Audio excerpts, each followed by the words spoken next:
Okay, stop. That means we should have we should have coordinates of 2 points in our answer. All right, next. Use the coordinates to calculate the slope of the line passing through those 2 points. Show the difference. Hold on. Difference quotient that leads to your answer. Okay, so difference quotient means you subtract then divide. And the last one? Write a sentence in. I can't read.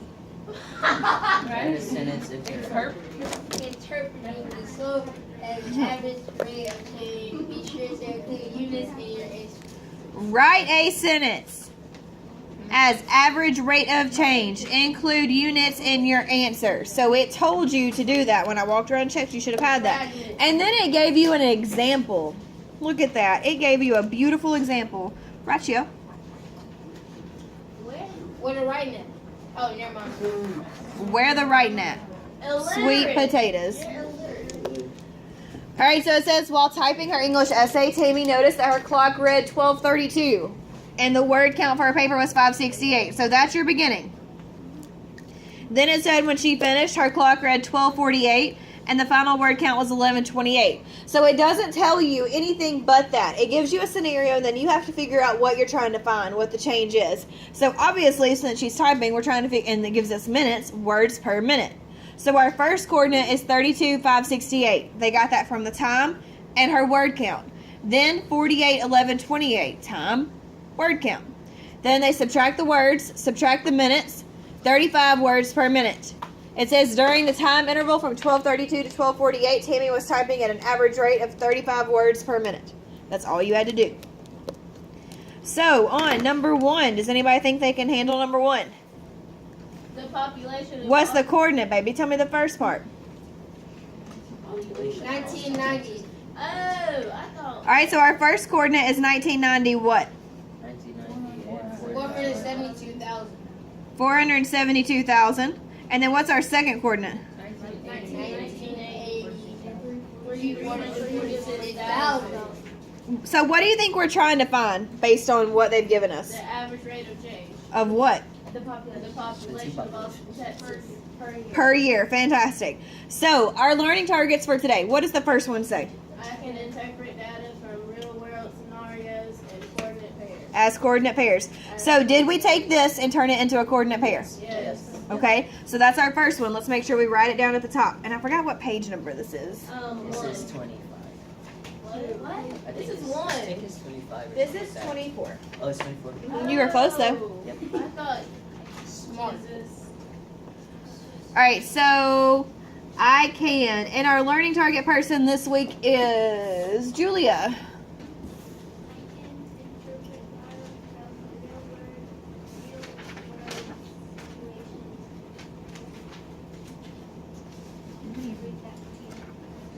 That's okay. Real world scenarios As coordinate. as coordinates. Oh, not here. It is coordinate pairs, but I don't have enough room. Oh. I would make sure that's at the top of your paper. Because what if we have a learning target test? We have I've those? been a fail. Yep. Alright, I have one. Okay. Yep. What's that? Alright. Oh, we have learning targets. You should be writing them down every day. I don't just do this for my health. That's what my mom My health said is good. when she folds clothes around. All right, so I can use the difference quotient. That means that you subtract then divide. Does anybody know what formula that is? Subtract and divide. What formula is that? What formula are we creating when we do this? Does anybody know yet? What? The slope formula.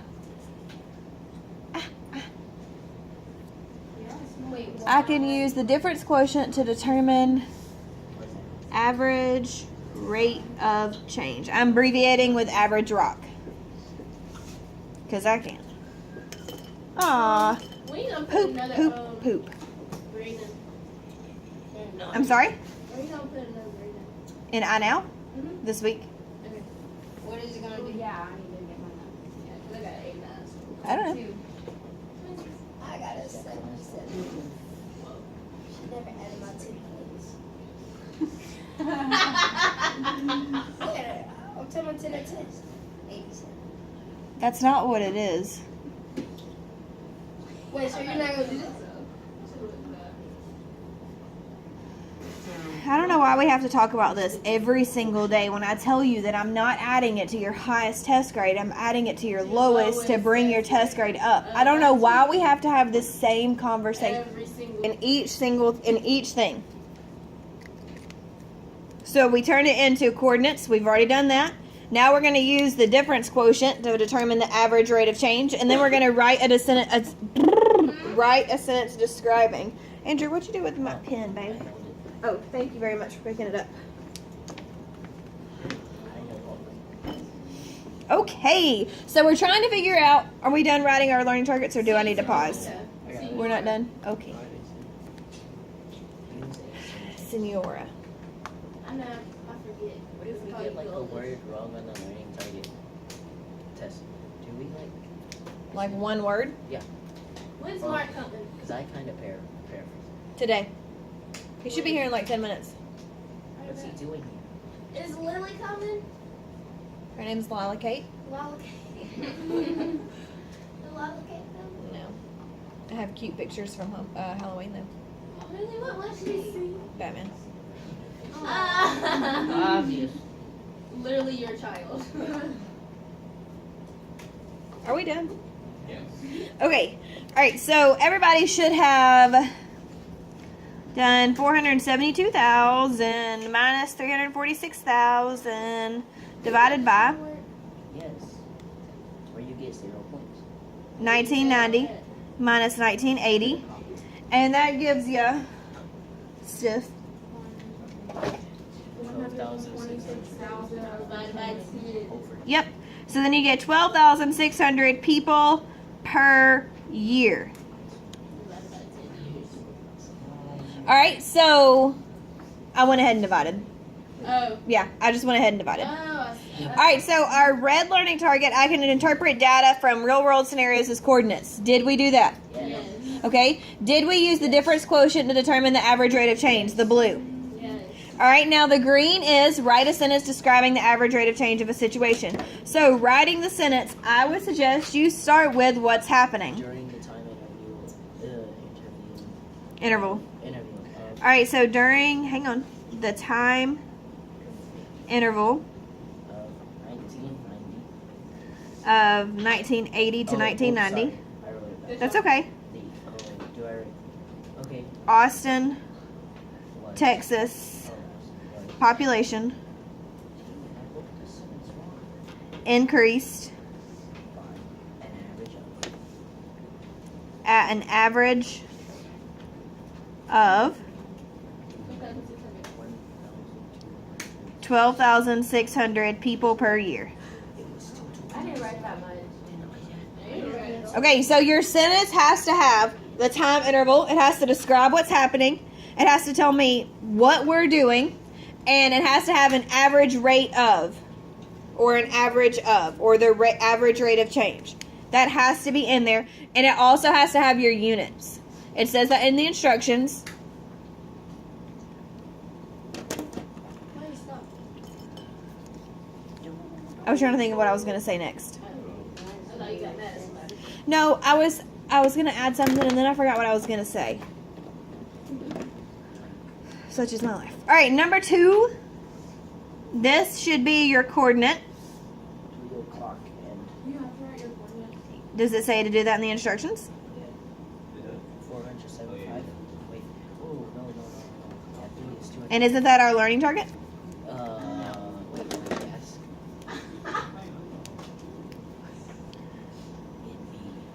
It'd be 4 minus 295 over 6. Divided by, not over. But it's over 603. Hmm? Okay, and then red 180. It's not over. You It's already divided. I Yeah. mean, but it's over the number. But you don't say over because we're not cows over a rainbow. Okay. All right, now, somebody besides Andrew, please describe our sentence for what's happening in number 2. Sorry, the time interviews. Besides you, Tater. Time 3 to 6. I need to build it. from 3 to 6, what? Sharon drove 60 miles. Okay. Sharon drives at an average rate of what? 60 miles per hour.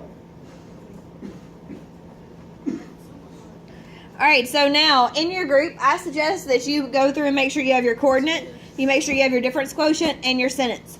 I would like you to at least get through number 8, and then we're going to talk about number 8 together. So I would go back and check everything. Does everybody understand? Number 8 says, Dixie left Austin with an odometer reading of 12,584 miles and a full tank of gas. When she stopped to buy gasoline in Houston, her odometer read 12,792 miles, and she filled the tank completely with 8 gallons of gas and paid $31.12. So it has a lot more information in there than before, right? Yes. Yes. But what does it give us at first? It gives us how much the odometer read. The odometer It gives and us what? the full tank of gas. A full tank of gas, okay? Then what does it tell us in Houston? That she stopped. Wait. What is it, Kalia? I have a question. Okay? So if it says she filled it completely with 8 gallons, so Mhm. when she left, it was still 8 gallons? Since it's She starts with a full tank of gas. Yeah, and then she filled Then she used some because she traveled this many miles when she stopped. And she filled the tank with 8 gallons of gas. completely though. Yes, to the top. Okay, so it was 8 when she left too, and then she used No, that does not mean that her tank only has 8 gallons. That means that she just filled it 8 gallons. Right. Because she used 8 gallons. Yes. Okay. So we can work this problem out several different ways because we also have money in there, right? Yes. Yeah. So we could figure out, one, how much it costs per gallon. We can figure out how many gallons she used. We can figure out a whole bunch of stuff. But based on what they gave us, what do you think we could write? Gallons of gas. Gallons and gas. So how many gallons did she use to start with? A full tank. She had a full tank, so how many was used? 8. We don't know. No, at the beginning, babies, before she left.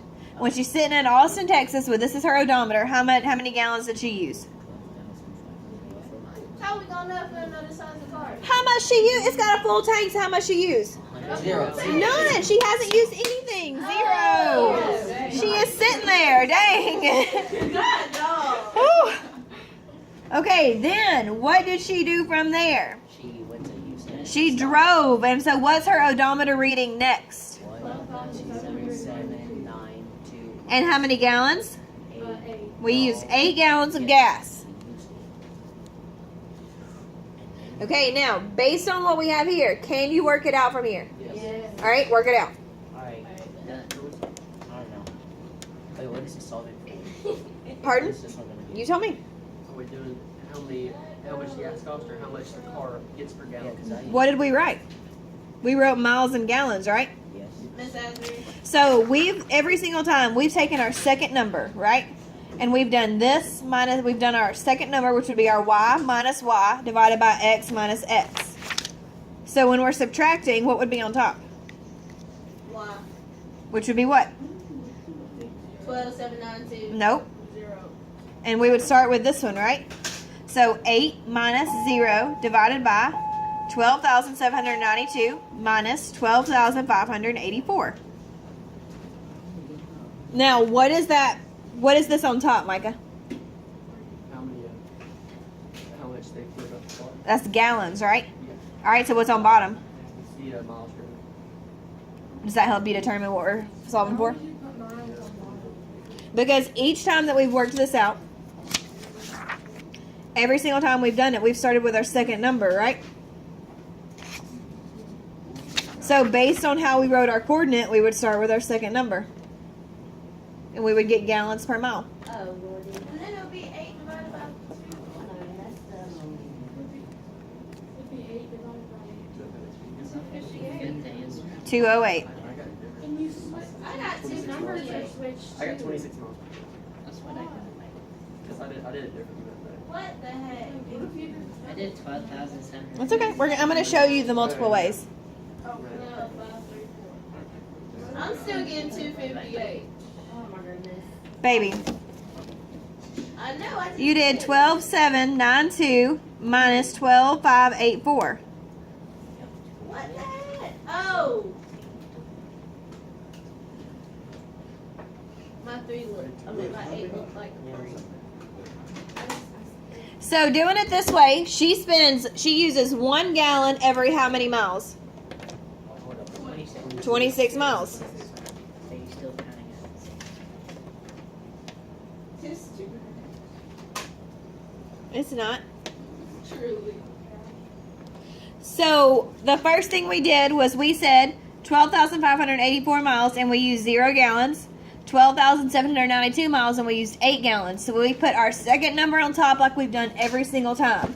We did 8 minus 0 divided by 12,792 minus 12,584. And we got 8 divided by 208. That gives us 1 gallon and we get 26 miles. There are multiple ways to write this. I'm going to show you all of them. Are you ready? Sure. He wasn't ready. 1 gallon. This reduces. 8 goes into both of these. We ready? Alright, so the first way, I'm going to cover them up because it's a lot. I was looking for it. Alright, so the first way is they wrote it as 0 gallons in the miles and then 8 gallons in the miles. So they would get 26 miles per gallon. The second way is our way that we did it. We get 1 gallon every 26 miles. Can we write it whatever we want? Yeah. The next way that they worked it out is they started with gallon at 0, money at 0, gallon at 8, money at 31.12 because that's how much we spent on 8 gallons, right? Oh. So we could have figured out how many dollars we spent per gallon. Yep, that's what Awesome. And the reason that you can do it so many different ways is because the problem gives you so many different units. It gives you so much that you can do it many different ways and all the answers are correct.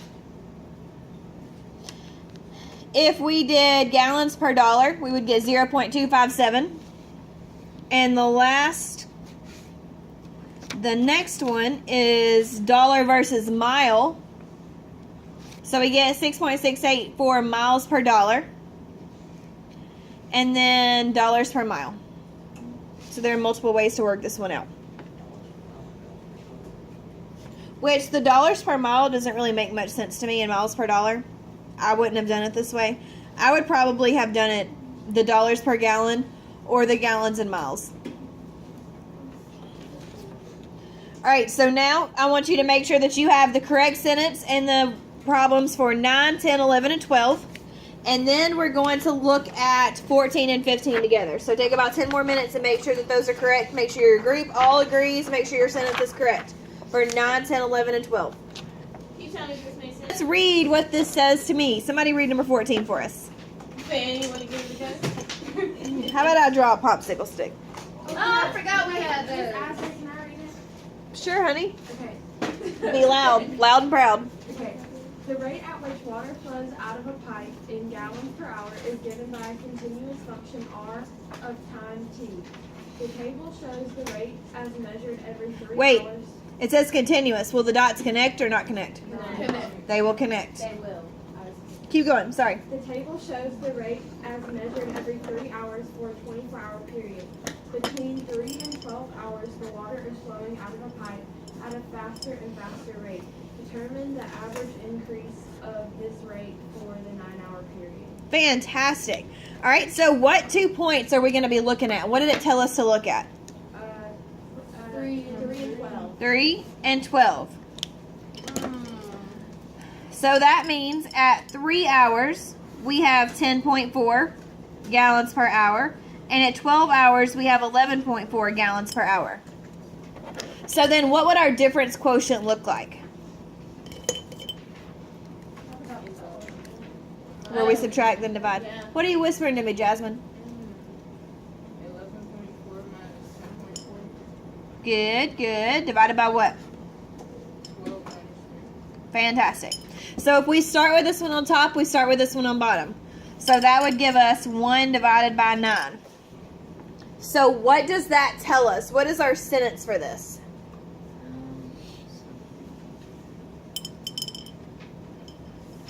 Andrew? What? What number? What if I got like -1 and -9? During the 9-hour period. Mhm. All right, so during the 9-hour period, what? At which the pipe What is it asking us? The water's flowing, right? So is that the rate of the flow of water? Yes. Okay, so the rate Of the flow. of the flow of water is what? Is it increasing or decreasing? Increase Increasing. By what? by 1. Increasing at an average rate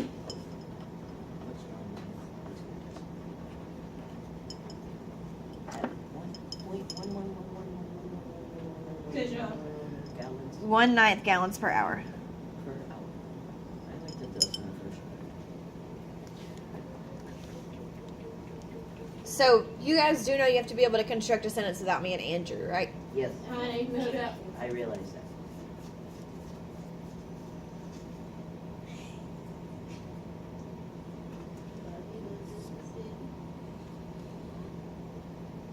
My best friend's name is, I have another friend named Andrew, so I can construct a sentence without. My sweet potato.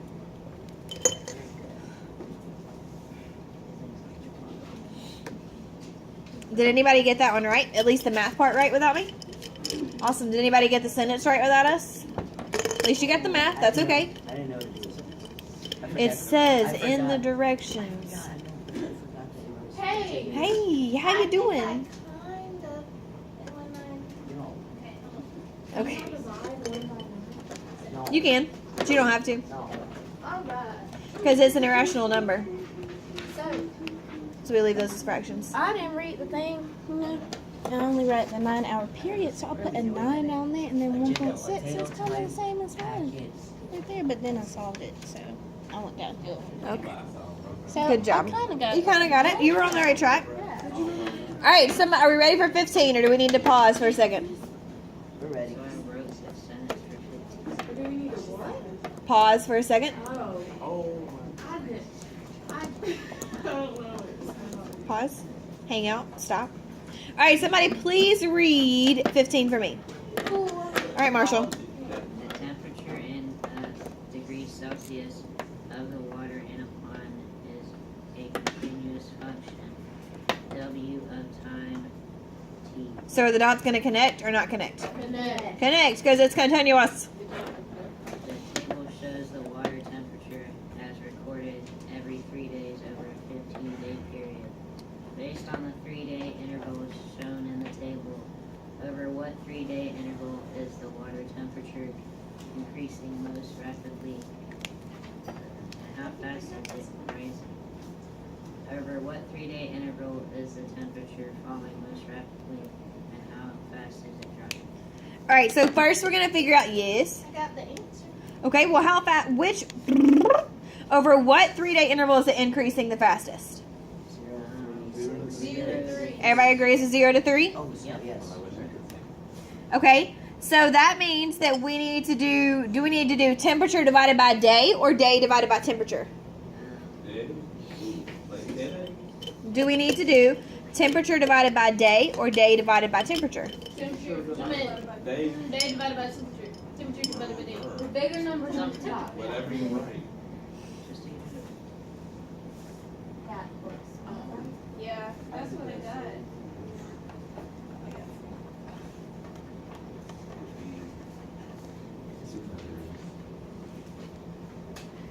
All right, now looking at that, which pyong, pyong, pyong, pyong. Which one is it decreasing fastest? 9 to 6 day interval. 9 to Do we 6. agree? You mean I mean 6 to 6 to 9. Might be. Okay, so what will be on top? Is it temperature divided by day or day divided by The temperature? opposite. The thing you said earlier. Divided by day. Wait, is it okay if I round it as a decimal? Why is it so hard? Wait, we do it for everyone. Okay, because I said like 3.7, so it's 650.